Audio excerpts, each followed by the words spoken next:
مبارك رجل جيد، ومع أن عدم زيارته لإسرائيل ضايقني لكنه جيد.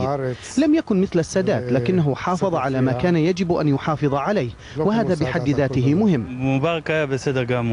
مبارك كان حسنا جدا، لم يضايقنا وكان جيدا لإسرائيل، منحنا الأمن ونحن وثقنا به ونأمل في أن يستمر ذلك إذا تغير النظام.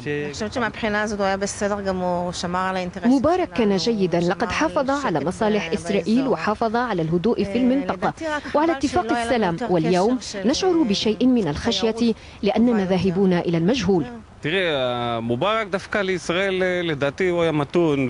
بالنسبة لإسرائيل مبارك معتدل وجيد، ليس أكثر من اللزوم لكنه جيد ومعتدل، ولا يمكن أن نتوقع ما قد يحدث. من الطبيعي أن الديمقراطية هي أفضل، لكن خوفنا أن يسيطر المتطرفون على مصر.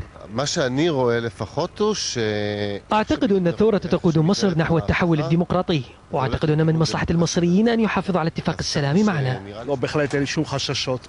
ليست لدي أي مخاوف من المصريين، أعتقد أنهم أحد أكثر شعوب المنطقة ثقافة ولهم إرث رائع، وأنا على ثقة أنه حتى لو تغير النظام فإنه لن يحدث أي تغيير جوهري، إنه شعب رائع.